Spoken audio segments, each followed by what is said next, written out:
So this is just going to be a random video, but I really wanted to talk to you about something. You know, I enjoy our talks, and I've been thinking about you. And I know that you have a thirst, and you have this hunger, and you have this drive to seek truth and knowledge and wisdom and understanding. What I want to say is, knowledge is endless. Knowledge is endless. And what that means is that your search for knowledge can keep you up all night, because there's no end to knowledge. You know, they said that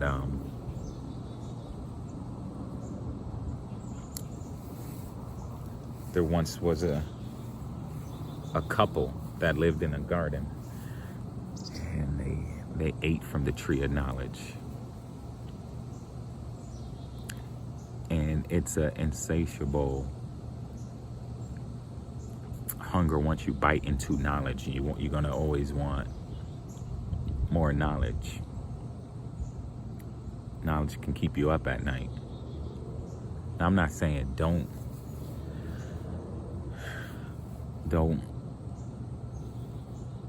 stop your search and pursuit of knowledge, but be mindful of it, that you won't be able to know it all, and that's okay. Sometimes it is okay to keep it simple.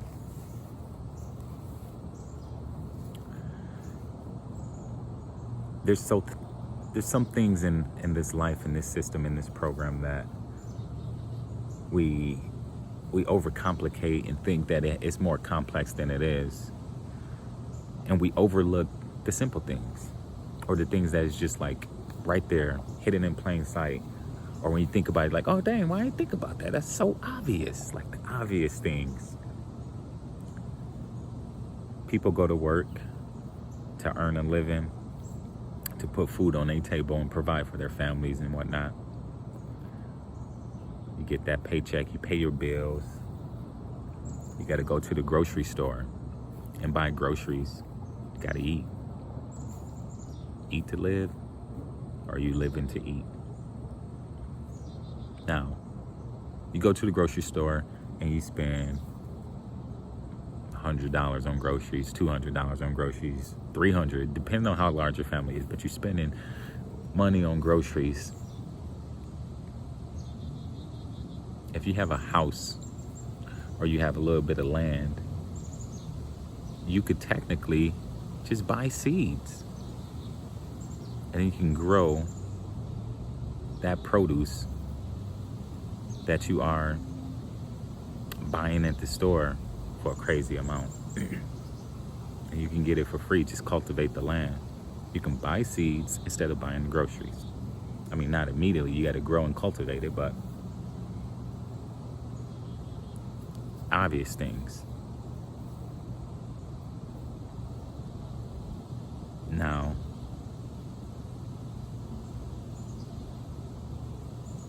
families.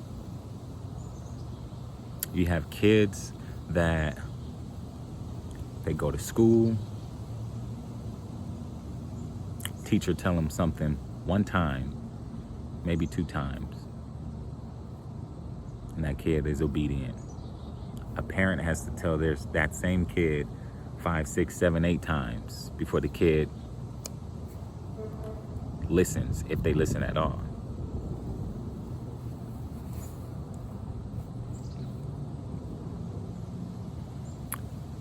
A parent cannot discipline their child or children without being looked at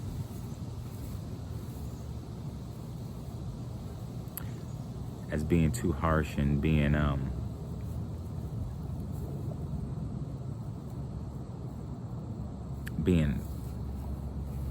not the best parents. And that kid goes and do some things and get in trouble and end up in juvenile detention. Now, while they're incarcerated, these correction officers can restrain and beat these kids, but the parent cannot. And not saying that the parent should restrain and beat their kid, not saying that at all. But the school system has the authority, more authority than some of the parents have. Where did that come from?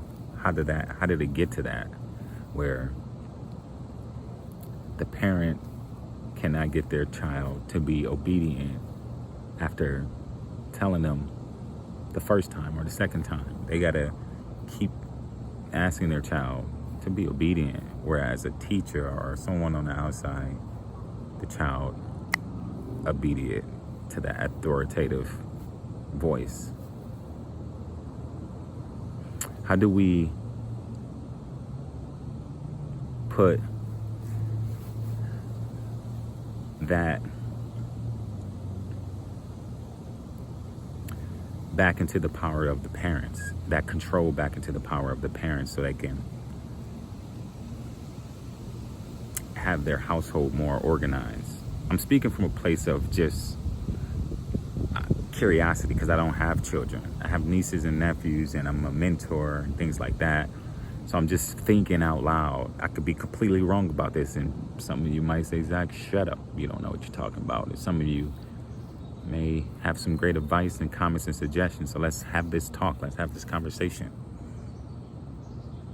If one day I am a parent, I want to be the best parent. I want to have parent of the year every year. I want to have parent of the month every month, parent of the day every day. You know, if I go down that route, and even if I don't go down that route and don't have kids, I want to be able to understand how to be an ally and advocate for our youth, for our next generation, for my nieces and nephews, for these kids coming up in this world that need all the love and support that they can, so they could be their best self. You know, it takes a village to raise a kid. That's the true statement, I think. And I think it takes a galaxy to raise a star. And our star system can use some support and love from the whole constellation family. So let's figure these things out. When families are separated, one parent disagrees with the other parent, and that household has to get divided and torn, and that's always a painful, hurtful situation for all parties involved. But the system, the program, first thing they tell the parent that reached out for help, they tell that parent, get the kids and leave the house. They encourage that divisiveness right away. Now, maybe the person have to remove themselves and get out of there for safety reason if there's like domestic violence and physical things involved. I still think that child support and things like that would do better if therapy was a requirement. If you need child support, you also will get these other benefits like therapy, because it could be a traumatizing thing for the parent to be separated from their partner or the other parent that created this life, this child. They would need some therapy. Both parents would need therapy, and the children would need therapy to understand and be aware of the situation, of how their family dynamic is going to be now and going forward. So they don't have to compartmentalize it and try to come to their own term of understanding. And it can create bitterness, it can create confusion, it can create hatred and all types of things that just over time, they bag it up and they come head to head and face it later on in life when they're unpacking their life about things that traumas and things that they had to repress and suspend, and things that they had to suppress, that they never got to deal with, never got to talk to anybody with, never got to truly understand in their young mind how to navigate life going forward with a household divided, a family dynamic divided, when there's a child involved, multiple children involved, and then you have mixed blend families. Maybe one parent end up moving on and getting into another relationship, and there might be other kids involved.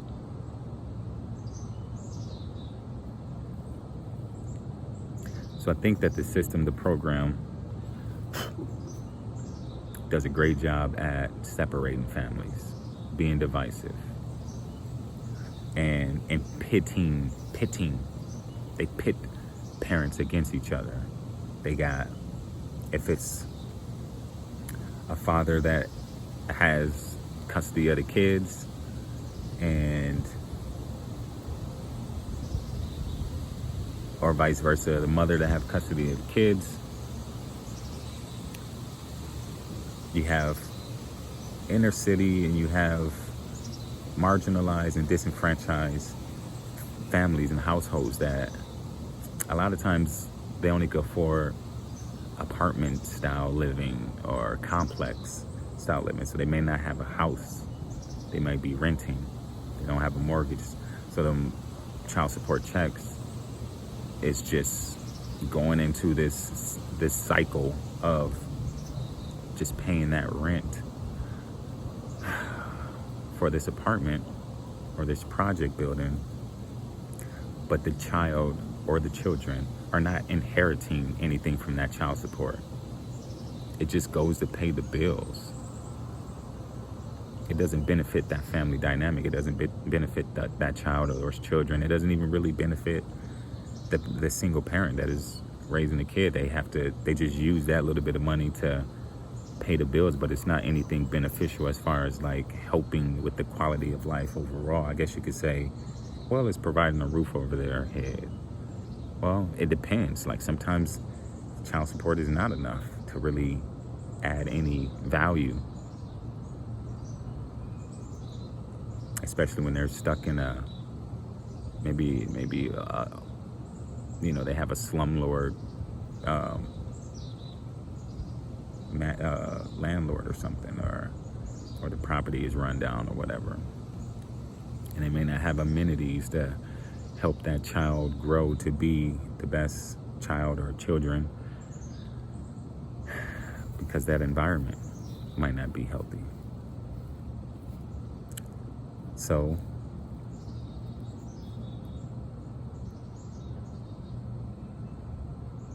I think we all could use a little therapy. I don't want that to be a taboo. I don't want that to have some negative connotation or some bad stereotype associated with it. It's okay to talk to people. It's okay to get things out. You don't have to hold it in. That gives you so much tension in your shoulders and your neck and your upper back, your lower back, and your butt cheeks. Everything is just tense, and you're just walking around tense, and you're driving on the road and you're tense, and you see a law enforcement officer pull up behind you, and because you're a person of color, you're tense, and it's just all of this tension makes you so hard, so your guards are up. You don't trust the world, you don't trust anything, you are unable to relax.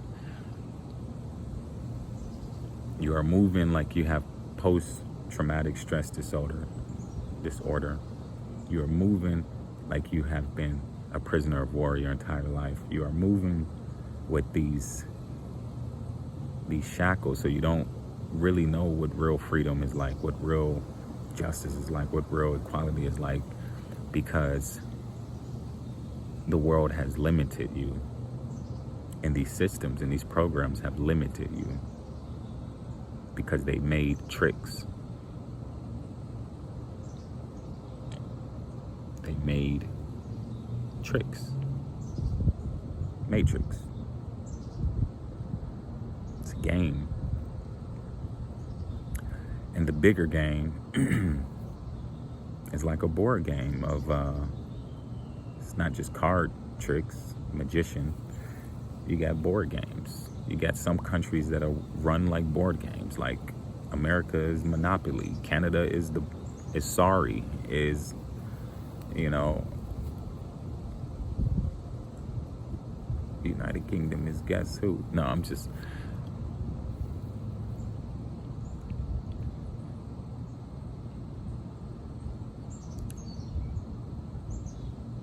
Knowledge is endless. It will keep you up all night. Keep it simple. Sometimes things are hidden in plain sight. If you have the opportunity or the chance to get started, my darling, grow a garden.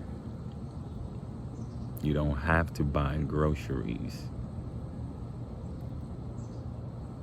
If you learn how to live to eat. Don't get greedy. Eating to live. And going after everything sweet. Balance it out with the things that are savory. Drink plenty of water.